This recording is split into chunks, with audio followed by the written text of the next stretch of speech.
Now, when you're looking at your string, there are two size string loops. You've got your big string loop and you've got your little string loop. Now what you need to do is grab your bow. The big string loop always goes on the top of the bow. Your little string loop goes on the bottom.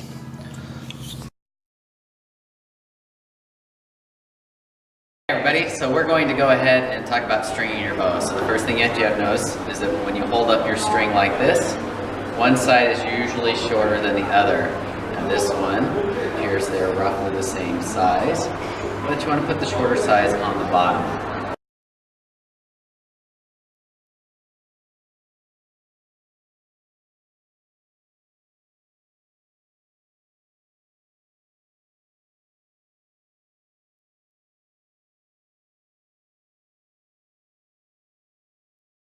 Now, when you're looking at your string, there are two size string loops. You've got your big string loop and you've got your little string loop. Now what you need to do is grab your bow. The big string loop always goes on the top of the bow. Your little string loop goes on the bottom, just like that. Then you grab your stringer. Now stringers come in all sorts of shapes and sizes, but they all generally do the same sort of thing. This one has a nice little pocket. That little pocket goes on the bottom of the bow. Feed it through, and then at the other end you've got a little saddle. You drop that little saddle on the top of the bow, on the top limb, behind the string. And then it's just a simple case of standing on that strap on the floor. If you're finding the bow's coming up too high, then use 2 feet on the strap just to keep that grounded on the floor. And all you need to do is hold that in place and then just gradually pull up on the bow, taking the tension out of the bow, and then it's just very easy to slide that string up onto the string groove on the knock of the tip of the bow there, and then relax down, and then that's it. That's your bow strung, nice and simple. Now to de-string it, you have to do exactly the same, but sort of in reverse order. So you pop that little pocket on the bottom limb again, saddle just on the top, 2 feet on the ground. Just take the tension out of that bow, put a little bit of pressure just on this strap here, just gently lift up and then slide your string off and then gradually come down again. And that's your string off your bow.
And it makes this nice pocket. So you got a large one, then you have a small one that's done the same way. So in order to string it up, all you got to do is put the large end over your bottom limb. You take your small, put it on the top limb. I'm going to flip this around. Now all you got to do is step on the paracord right in the center, pull up on the handle. It's going to flex your limbs evenly. Simple. Done.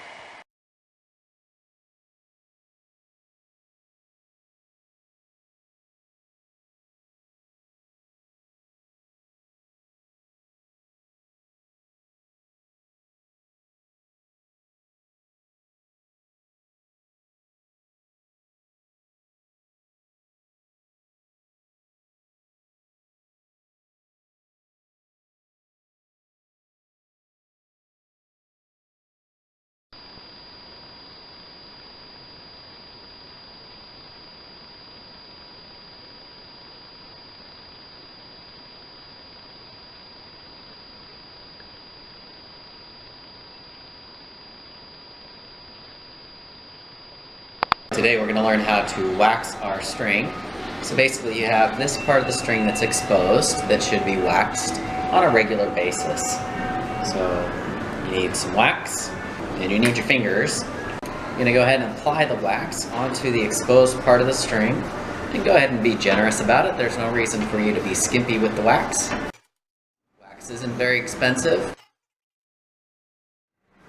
Make sure that you get all of just the exposed parts of the string.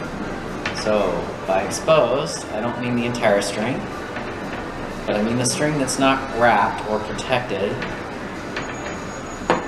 by like this section here. So you see this section here, it's all wrapped and protected. Also at the end is a wrapped and protected section right there. Okay, so once you have the wax on the bow, you're gonna go ahead and just rub it in with your fingers.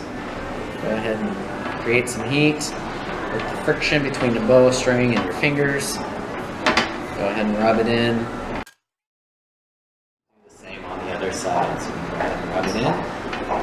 Keep it nice and soft. You're going to have some excess wax on this string, which for some people that's okay.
The two main options are basically a finger tab or a shooting glove.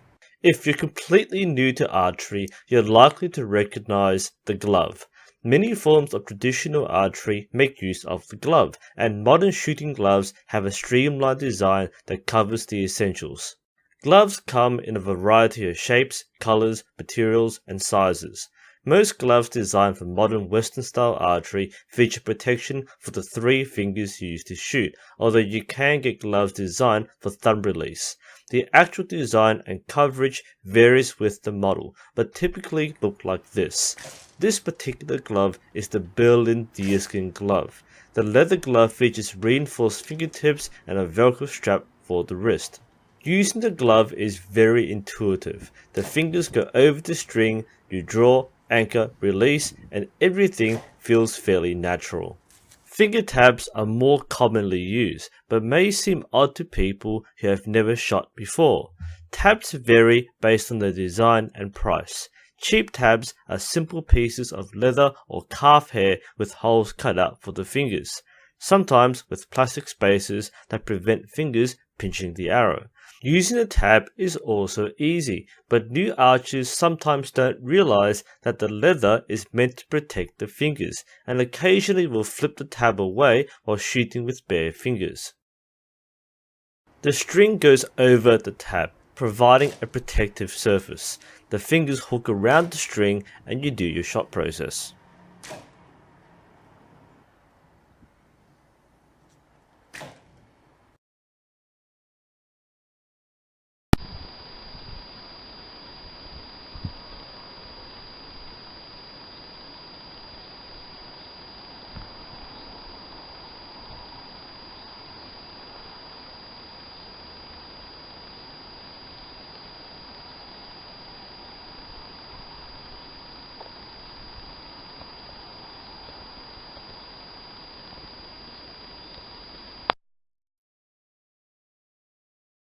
So on a typical 3 fletching arrow, there are also called the hen fletchings and the cock fletching.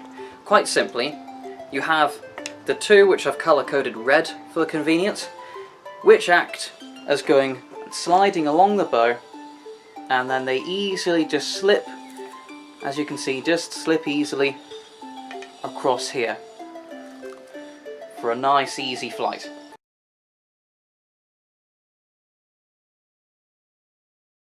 Now of course, if I had my arrow strung this way round, which is the wrong way round, then as the arrow tries to exit the bow, this fletching is going to either get really squished and it won't be very stable in flight, or it's a stiff enough fletching that it starts to push the arrow away, starting to push it basically outward from the bow. So being a right-handed archer shooting like this, it would start to push it off to my left, and quite significantly. This could potentially ruin a shot. So hence, quite simply, when you're shooting with a standard 3 fletching arrow, always remember, have the 2 hen feathers towards the bow and the 1 cock feather away from the bow.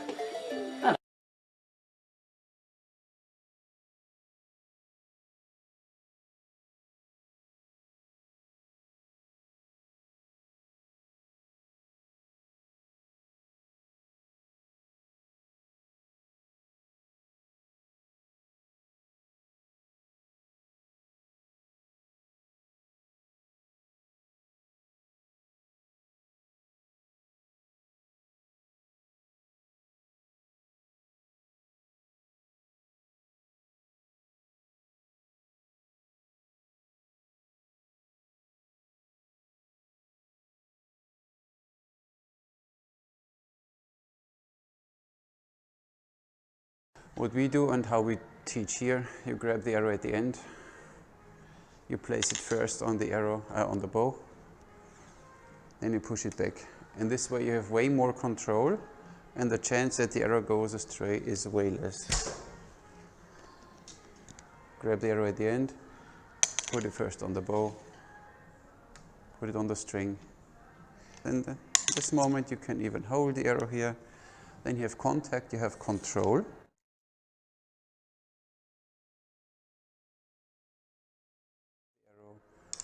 Put it on the left side of the bow, nock, shoot.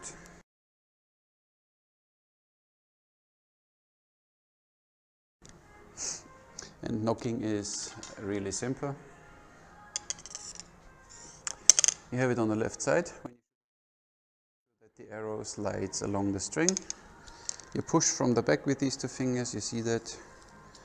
You lift the index quickly, grab the arrow on the other side and simply pull back. When you make your slight V shape, simply pull back and the arrow knocks almost on its own. I have way more control here. Here I have 2 points where the arrow touches the bow, knock, oops, shoot. Do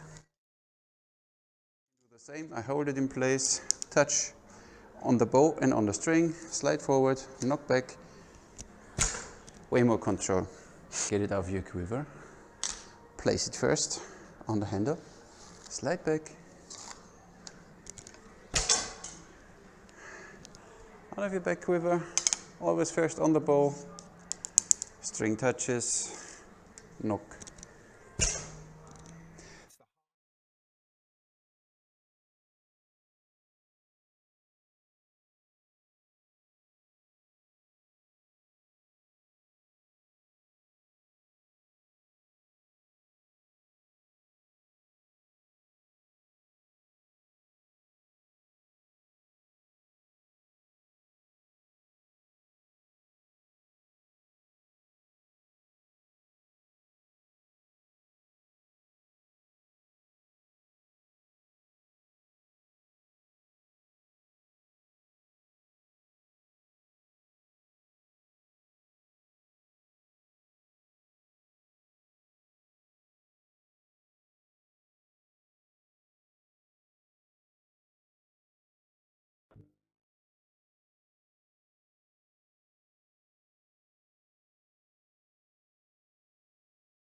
Let me show you how simple it is. You put the arrow on, you look at the target, you bring him back and simply let him go. You had to train by law, at least from the age of 7. You'd shoot for 2 hours after church every Sunday. It changes your muscle shape. Your one shoulder on the right thickens. Your right forearm becomes stronger. The thing about it is, because you train so much, you don't actually look down the arrow.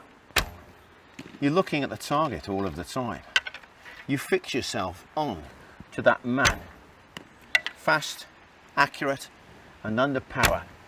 But it was all down to simply this: being able to look at your enemy and put him down.